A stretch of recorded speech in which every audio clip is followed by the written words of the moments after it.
It began with a whisper, a rumor that turned into a headline. Then it became a parade of unmarked cars and satellite trucks, kicking up dust on a quiet country road in the Santa Ynez Valley. November 18, 2003. The sky over Central California was a crisp, indifferent blue. But down below, a sanctuary was being breached. A fantasy was being dismantled. 70 officers from the Santa Barbara County Sheriff's Department moved with grim purpose. They fanned out across the 2,700 acres of manicured perfection. They walked past whimsical bronze statues of children playing. They passed a floral clock, its petals marking time in a land meant to be timeless. They moved past a fully operational Disney-inspired train station, its platform empty. The target was the main residence, a sprawling 12,000-square-foot Normandy-style mansion, the heart of this private kingdom. They had a search warrant, signed by a judge. It gave them the right to enter, to search, to seize. For 15 hours, they turned the dream inside out. They went through bedrooms and closets. They cataloged videotapes and computers.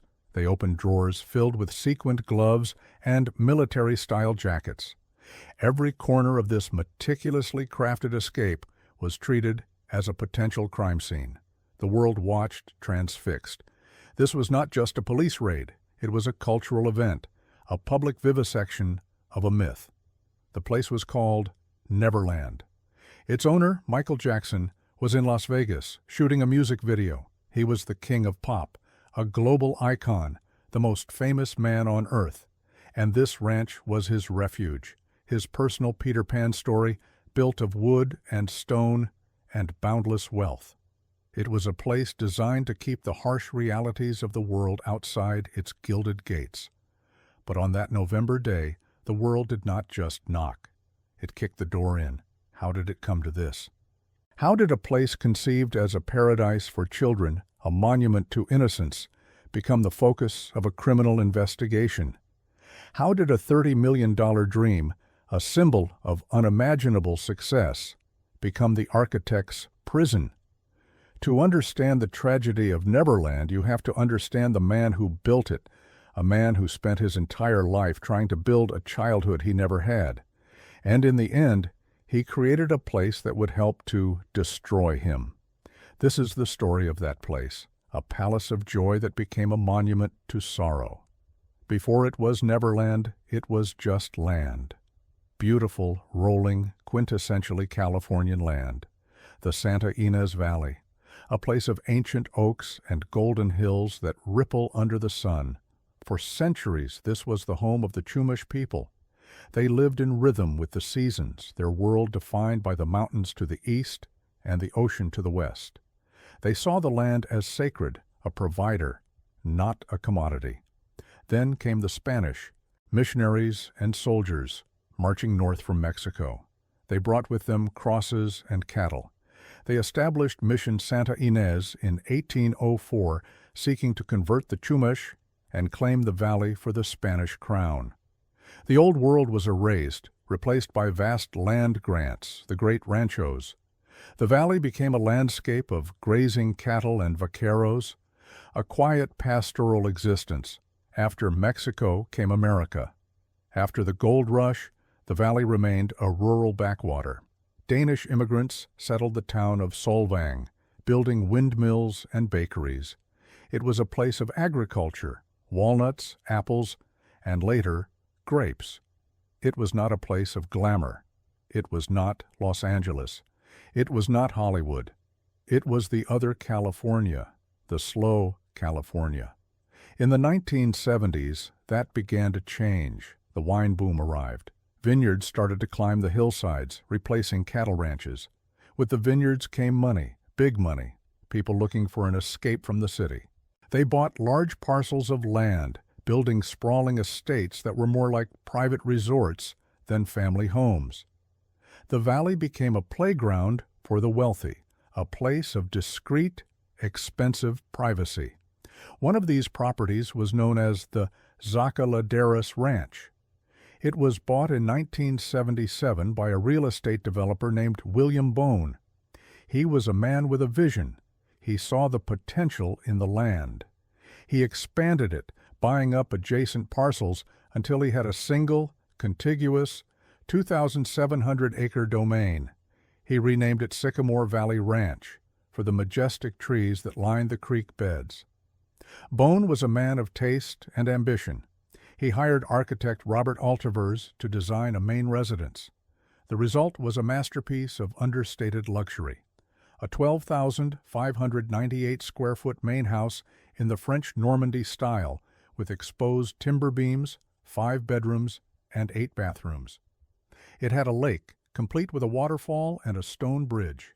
It had guest houses. It had immaculate landscaping.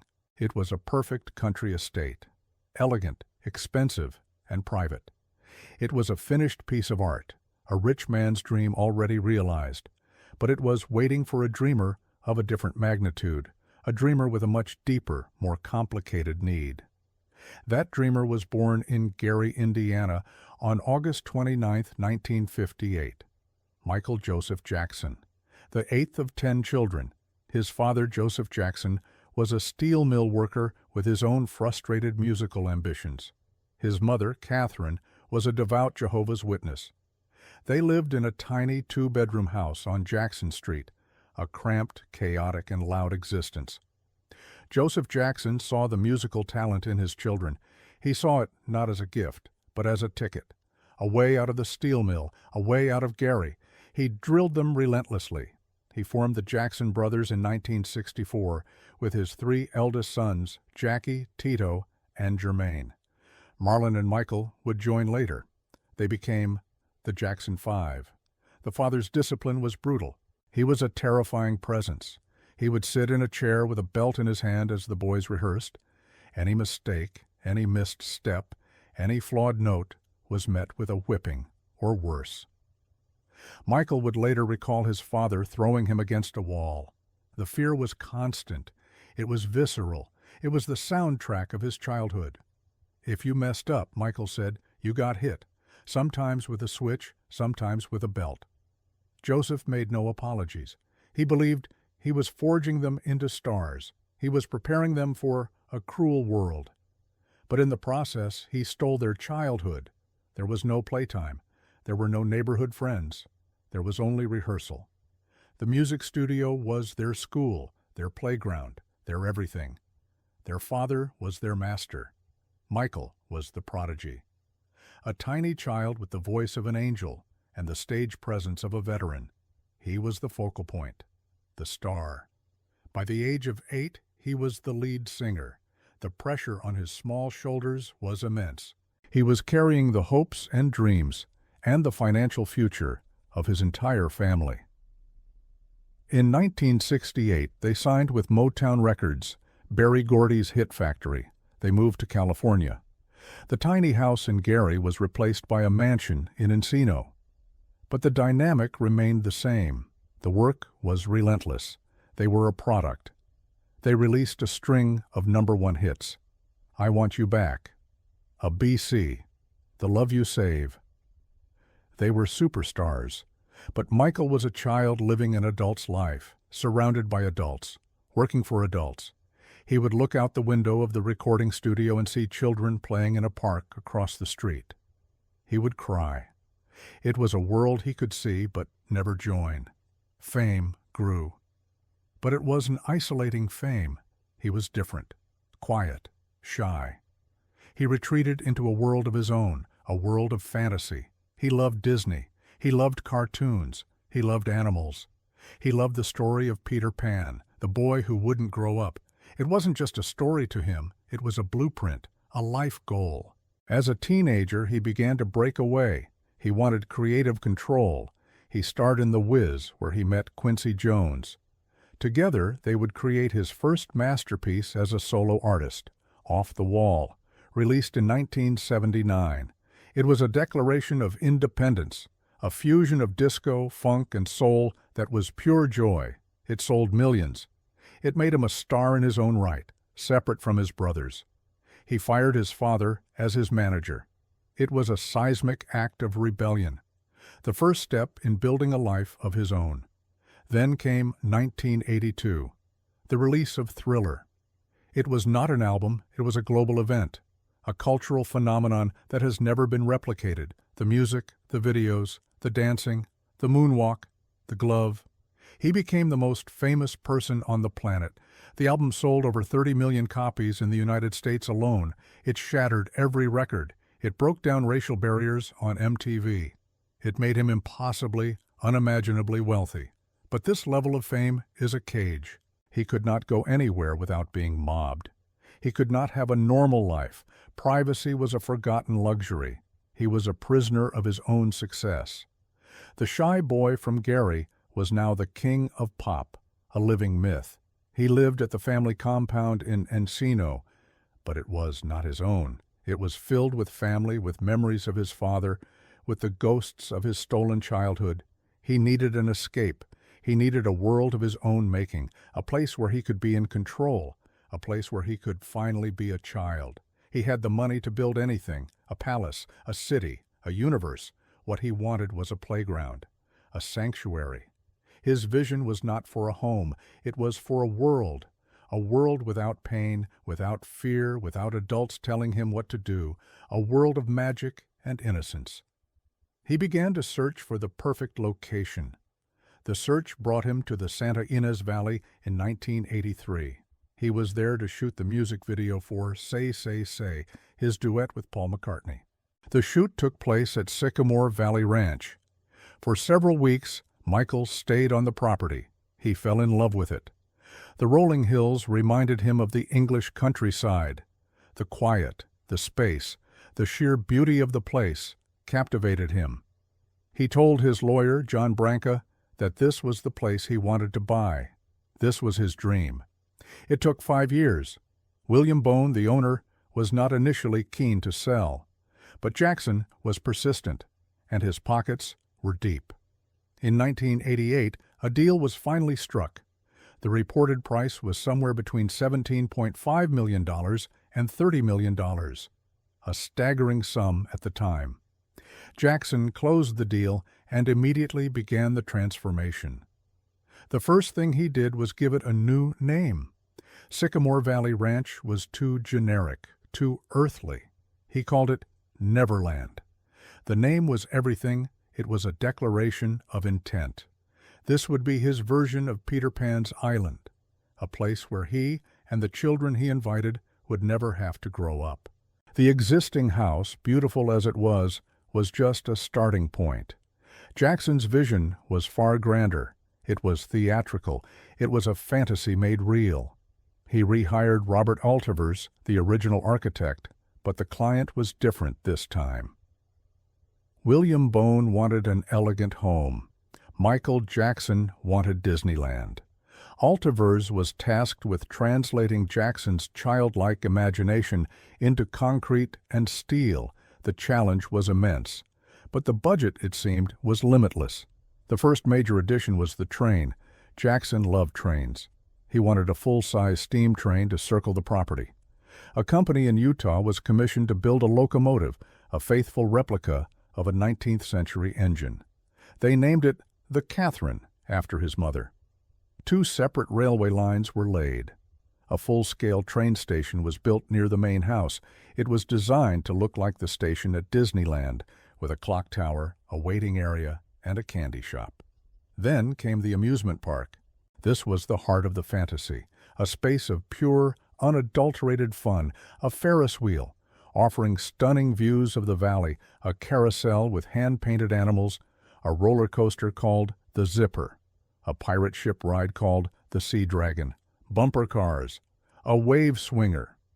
It was a private fun fair, staffed and ready to run at a moment's notice. Near the rides, he built a 50-seat movie theater. It was opulent, with velvet seats, a stage for live performances, and even a private balcony for Jackson. It had its own concession stand, offering unlimited candy, popcorn, and soda.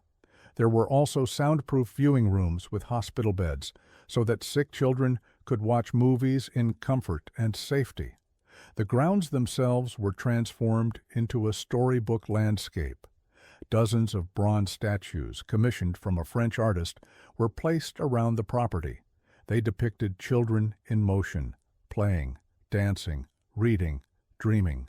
A massive floral clock, 20 feet in diameter, was installed near the main house.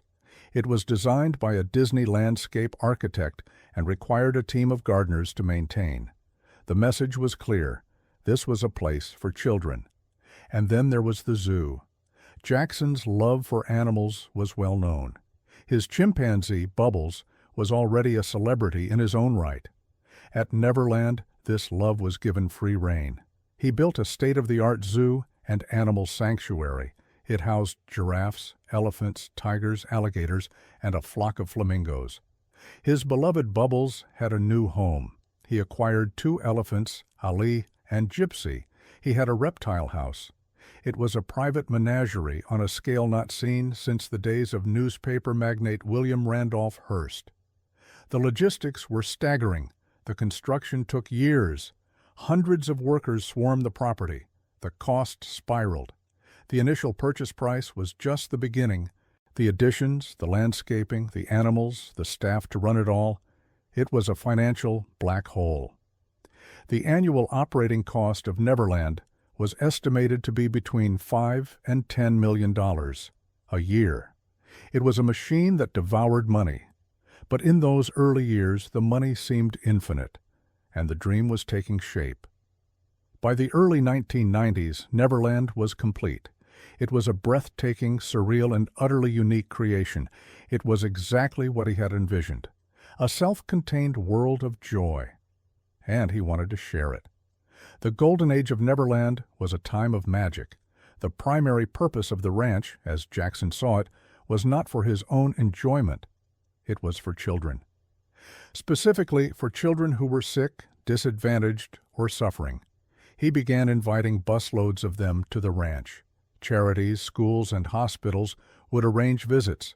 For a day, these children could forget their troubles. They could escape their reality. They would arrive at the gates and be welcomed into a fantasy. The rides were running. The movie theater was playing Disney films. The candy was free. The animals were there to be seen. Jackson himself would often appear, greeting the children, posing for pictures, and playing with them. For these children, it was a day of pure, uncomplicated happiness, a day they would never forget. The ranch was his answer to his own lost childhood. He was creating for others what he had been denied. He was the benevolent king of this magical kingdom, a real-life Willy Wonka. He took immense joy in seeing the happiness on the children's faces. "I wanted to have a place that I could create where I felt safe," he said. He wanted them to feel safe too. Neverland also became a haven for his celebrity friends. It was one of the few places on Earth where people of immense fame could relax away from the paparazzi and the public eye. Elizabeth Taylor was a frequent guest. She was one of his closest confidants, another former child star who understood the strange pressures of his life. In 1991, she chose Neverland as the venue for her 8th wedding to construction worker Larry Fortensky. The event was a global spectacle. Helicopters swarmed overhead, trying to get a picture. The guest list was a who's who of Hollywood: Liza Minnelli, Eddie Murphy, Nancy Reagan. Jackson himself walked Taylor down the aisle. The wedding cemented Neverland's status as the ultimate celebrity hideaway, a place of mythic glamour. Macaulay Culkin, another child star who had become famous at a young age, was also a regular visitor. He found in Jackson a kindred spirit, someone who understood what it was like to have an abnormal childhood. They would play video games, watch movies, and just be kids together. For Jackson, these friendships were a lifeline, a connection to people who, he felt, could understand his strange existence. Life at the estate was run with military precision. A staff of over 100 people kept the dream alive. There were gardeners for the immaculate lawns and the floral clock, zookeepers to care for the exotic animals, engineers and operators for the train and the amusement park rides, a full household staff for the main residence, security guards patrolling the vast perimeter, It was a private village. Jackson was the master of it all. He was involved in every detail. He was a demanding but generous employer. The public perception was one of pure fantasy. Neverland was a place of endless fun and celebrity glamour. It was the ultimate expression of the American dream. A boy from a poor industrial town had become a king and built his own castle, a castle where he threw open the gates to the less fortunate. It was a beautiful story, too beautiful to last.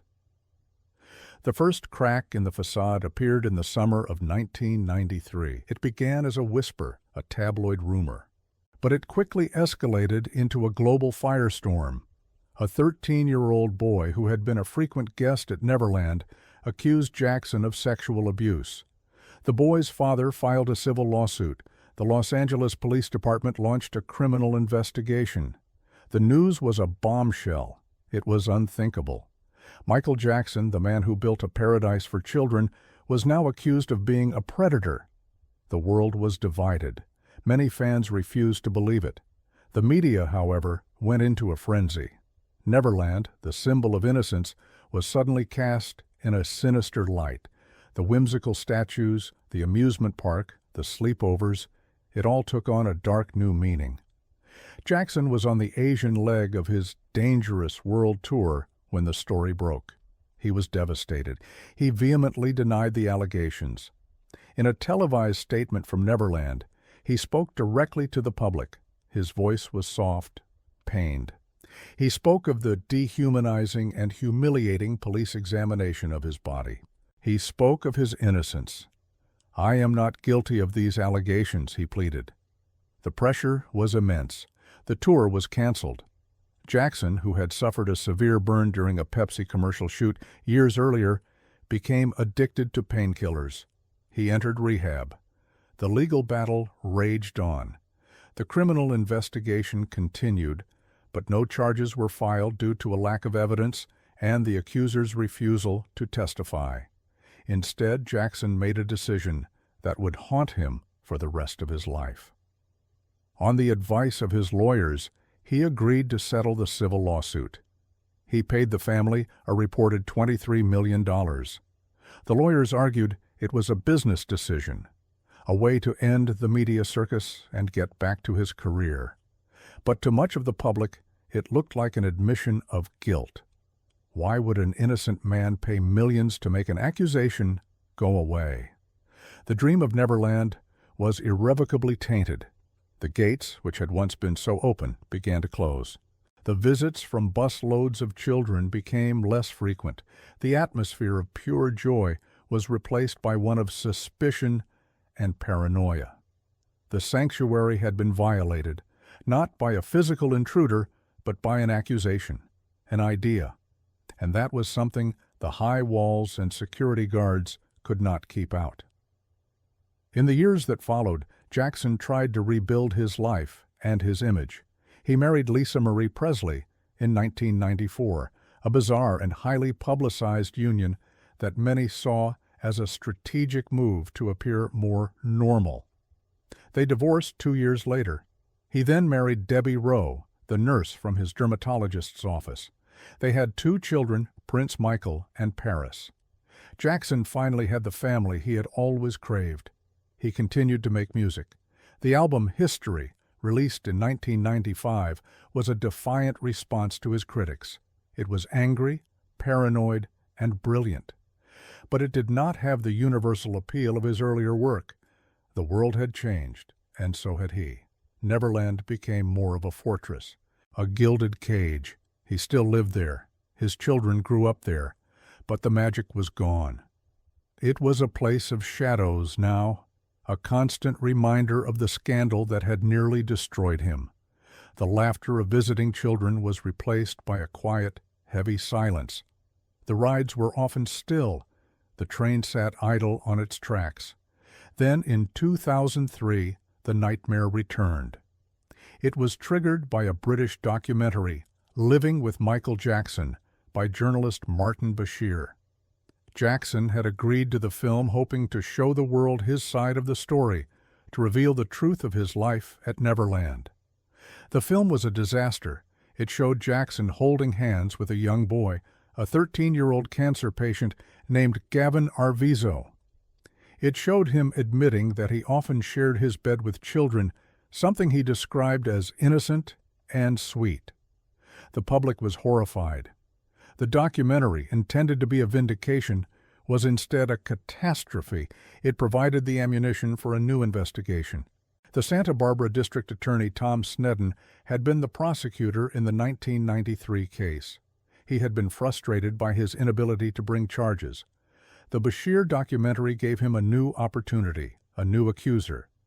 The Arvizo family, who had once been close to Jackson, now came forward with allegations of abuse. This led directly to the raid on November 18, 2003, the day the world crashed through the gates of Neverland. This time, there would be no settlement. Jackson was arrested and charged with multiple counts of child molestation. He was booked, fingerprinted, and had his mugshot taken. The King of Pop was now a criminal defendant. The trial began in Santa Maria, California, in January 2005. It was the trial of the century, a media circus of unprecedented proportions. For 5 months, the world watched as the most intimate details of Jackson's life at Neverland were picked apart in a courtroom. The prosecution painted Neverland as a sophisticated trap, a web designed to lure children into Jackson's clutches. The defense portrayed Jackson as a naive, eccentric man-child whose generosity and innocence were being twisted into something sinister. The trial took a devastating toll on Jackson. He appeared frail, gaunt. His health deteriorated. One day he was so late to court that the judge threatened to revoke his bail. He arrived, famously, wearing pajama bottoms. He looked like a broken man. The king had been dethroned, humiliated before the entire world. On June 13, 2005, the verdict came in. Not guilty on all counts. He was acquitted. In a court of law, he was an innocent man. He wept silently as the verdicts were read. But the victory felt hollow. The damage was done. The trial had destroyed him financially, emotionally, and physically. After the verdict, he left California. He left America, and he left Neverland forever. He vowed he would never go back. He could not. "I will never live there again," he said. "That house has been violated. The whole thing, the bed. It's not my home anymore. I would feel like I was being raped if I went in there." The sanctuary had become a place of trauma. The dream had become a prison. He was now an exile from his own kingdom. With its owner gone, Neverland died. The soul of the place departed with him. Jackson ordered the staff to shut it down. The amusement park rides were dismantled and sold. The zoo animals, which had been a massive financial drain for years, were sent away to various sanctuaries across the country. The laughter was gone. The music was gone.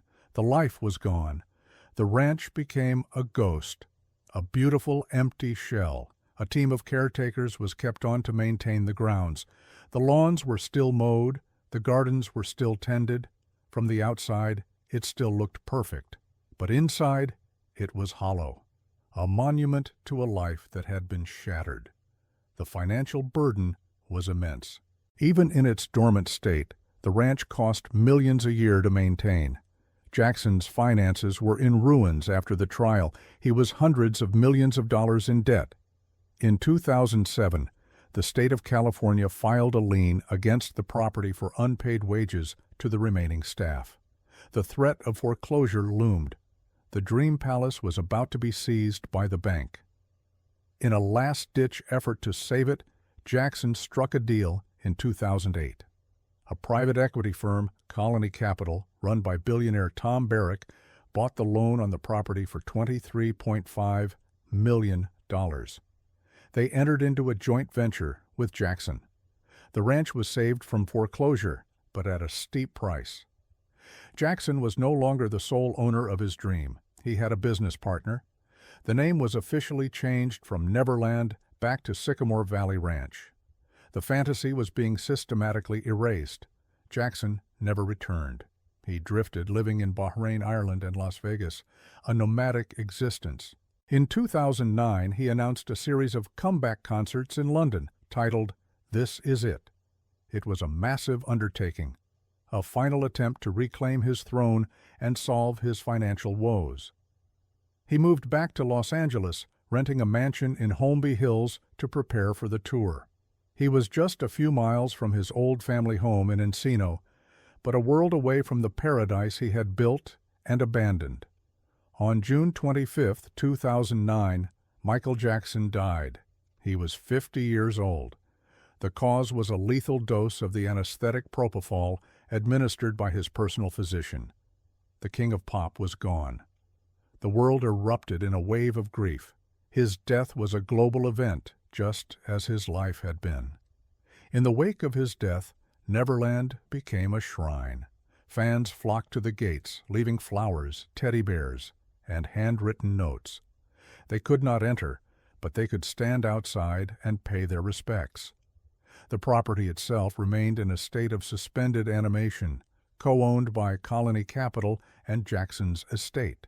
For years it sat empty, a curiosity, a legend, a modern ruin.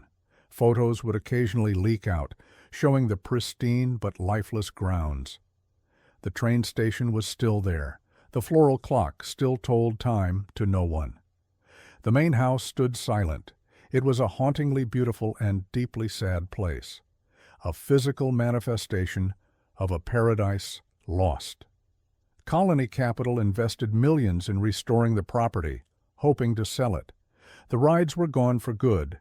The zoo was a distant memory. The landscape was returned to something closer to William Bone's original vision, a beautiful, upscale country estate. But the ghost of Neverland and its famous, tragic owner was impossible to exorcise. The ranch was first put on the market in 2015, with an asking price of $100 million. It was a fantasy price for a fantasy property. There were no takers.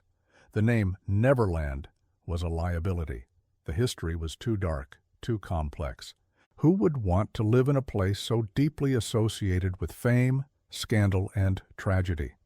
The price was lowered to $67 million in 2017, then to $31 million in 2019. It sat on the market, a white elephant of staggering proportions. The world had moved on.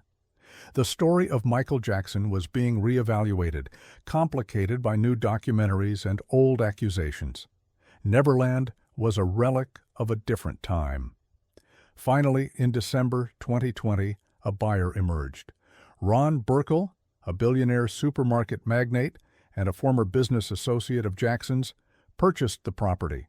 The price was a reported $22 million, a fraction of the original asking price, less than what Colony Capital had paid for the loan over a decade earlier, less even than what Jackson himself had reportedly paid for it back in 1988, if you account for inflation. Burkle announced that he had no plans to turn it into a tourist attraction. He saw it as a land banking opportunity. He officially restored the name Sycamore Valley Ranch. The last vestige of Jackson's dream was wiped from the map. Neverland was gone. So what is the legacy of this place? What was Neverland? Was it a sincere attempt to create a haven of innocence, a gift to suffering children? Or was it the ultimate folly of a deeply damaged man, a monument to arrested development? Was it a paradise lost, or was it a gilded cage from the very beginning? The truth, like the man who built it, is complex. It was all of those things. It was a place of genuine joy and generosity. Thousands of children experienced moments of pure magic within its gates. It was a place of incredible artistic vision, a fantasy brought to life with breathtaking detail. But it was also a place built on a foundation of pain, an elaborate, impossibly expensive attempt to heal a wound that could never be closed, the wound of a stolen childhood. Michael Jackson wanted to be Peter Pan, but the story of Peter Pan is also a sad one. He is the boy who can fly, who lives in a magical world, but he is forever an outsider. He can visit the world of family and home, but he can never truly belong to it. He is trapped in his own eternal childhood. In the end, Neverland became Jackson's trap. The place he built to feel safe became the stage for his greatest humiliation. The dream of innocence became a symbol of scandal. The refuge became a prison he could not bear to inhabit. The house outlived the dreamer, as great houses often do. But the dream itself died long before he did. Today, the Sycamore Valley Ranch endures. The ancient oaks still stand. The golden hills still roll towards the mountains. The land is quiet again. The circus has left town. But if you stand at the gates on a still evening, you can almost hear the ghosts.